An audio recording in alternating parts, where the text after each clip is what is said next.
Favorite quote? Cash is cash, cash is king, cash never lies.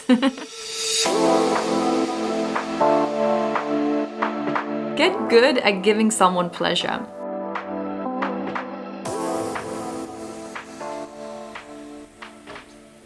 So, I've just come back from the gym, had a great workout, was doing my glutes mainly, it's the one I'm working on, a bit of abs.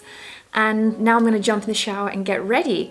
I want to do my makeup with you, show you my favorite beauty products, and also show you what I'm going to wear today for a day in London with meetings and appointments.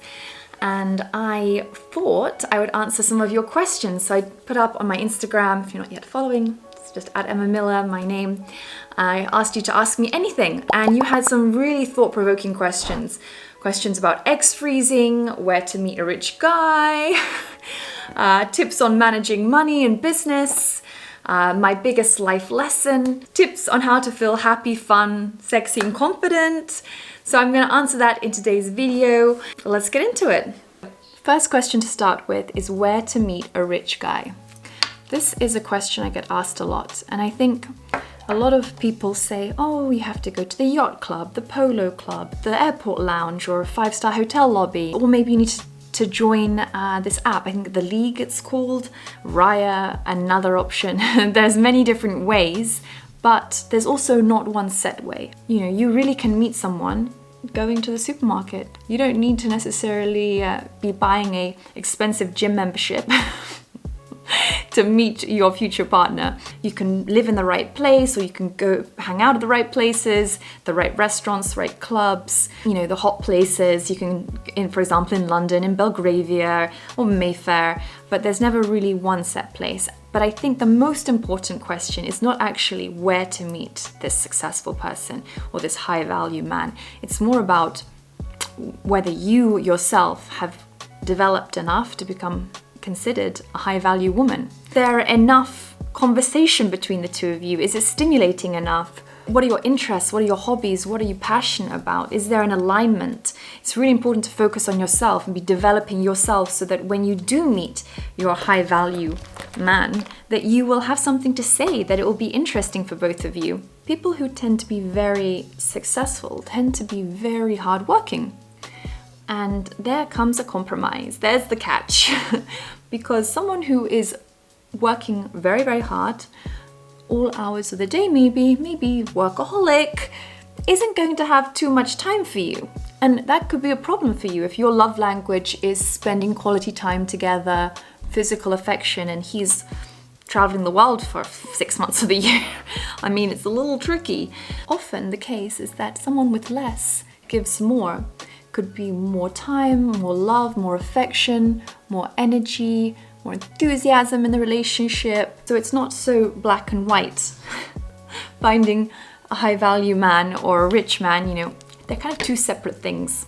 I think high value man is someone who can love you in the way you want to be loved, who can show up in a relationship in the way you want, and you can have someone who is very wealthy but doesn't show you respect. Yes. There's lots of factors to it. Biggest lesson learned in life? Well, that's a good one. What I have learned is to listen very carefully to who is speaking. I think that's something I'm always trying to improve. But not only listening, but also understanding the other person's perspective, where they're coming from. And being very careful with your words, meticulous with your words. When there is the heat of the moment, you can be very wrapped up in how you're feeling, rather than putting yourself in the other person's shoes and being really attentive to what they're saying. Sometimes in a relationship, people, whether it's business or personal, people are a little afraid to say things. Maybe they don't want to open up, they don't know how you'll take it. They might think that, you know, they might be fearful of your reaction. But being understanding, being listening, really listening to what that other person is saying and why they're saying it, thinking about where they're coming from, I think is really helpful and can bring, you know, in a relationship can obviously bring you a lot closer, but in business as well, it can be really helpful in finding a solution quickly and moving on. Best advice to manage money and business would be, number 1, never lose money. Number 2 is never forget number 1. Obviously much easier said than done, but I always believe in cutting your cloth according to what you have. not overstretching yourself. If you can, always use someone else's money, whether it's the bank, get a mortgage, financing, do what you can. Get a credit card, build up your credit history. If someone uses your card, there's some fraudulent activity, card immediately reimburses you. But yes, always use someone else's money if you can. What I've always strived for is to be independent. You know, there's no greater feeling than being self-sufficient. It gives you a power, it gives you a confidence. Favorite quote? Number one is that it will always work out in the end, and if it hasn't worked out, it's not the end. Another quote is horses for courses. You know, you can't expect everything from one person. Another quote is that you're never asking too much, you're asking the wrong person. Tips to feeling hot, fun, sexy, and confident. Find someone who believes in you and makes you feel very important. Help others where you can, as this will reinforce your strengths and capabilities. Get good at giving someone pleasure. It could be sexual, could be non-sexual, but when you are able to do that, it makes you feel very confident. It makes you feel very good because you know that person is getting the enjoyment from you. It reinforces, again, your strengths and capabilities. If you want me to go further on that, I think we should make another video. But for this, that's what I'm gonna say. Listen to some podcasts, maybe Sex with Emily, get some tips, watch some videos, maybe read an erotic book. Not only make you feel confident sexually, but you feel more empowered. I would say my high of last year was definitely connecting with someone very special to me. And I think that it has really opened me up in all different ways. I feel like it's a different Emma now.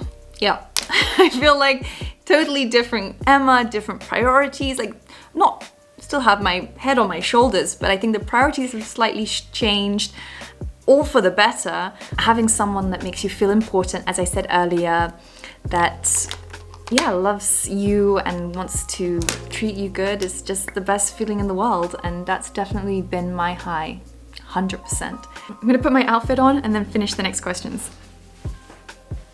I'm wearing my Elia bodysuit. I'm gonna wear my Kate boots. I have my Laura Piana hoodie if I get a little bit chilly, but it's actually quite warm today, so I'm gonna wear just my Nanushka oversized shirt, cashmere, super soft. I love the way it's quite baggy, and if I'm showing off my legs, then I think it's nice to even out the silhouette with an oversized jacket.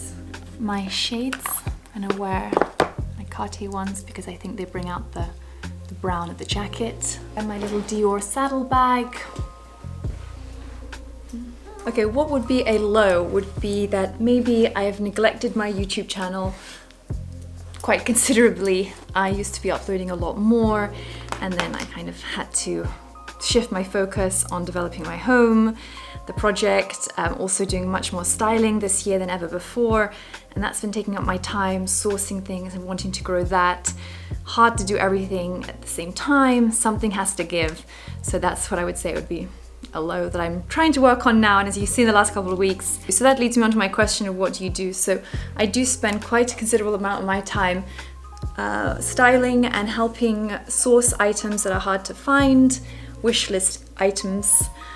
Could be anything from watches to jewelry, bags, styling for events, dresses, couture, for weddings, birthdays, different ceremonies, anniversaries, and I really enjoy that. Eggs freezing. Are you waiting for someone or would you do it alone? I froze my eggs just because I felt like that's the right thing to do at this stage in my life. I'm not ready to have kids. Would I do it alone is a good question. I really don't know. I think it's very hard to say. I'm thinking, should I use the Chanel? Okay, let's go feminine, super feminine. I think that, would I do it alone? I think I would. I'm not afraid to do it alone. And I think I look at many single moms and I think that they're managing very well, if not better in some cases. Because obviously if you're with the wrong partner, it can be a disaster and you can be very unhappy. And I think for the kids specifically, you want to be very happy. What is your cozy night routine? Ooh, good one. You know, if I'm having a stressful day or something, just lying in the bath, relaxing, putting some candles on, I just love it.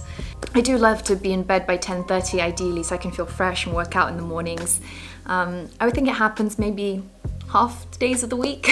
My morning routine is the same: wake up, shower, have a little espresso, go to the gym, work out, shower again, get changed for the day, and jump on some calls.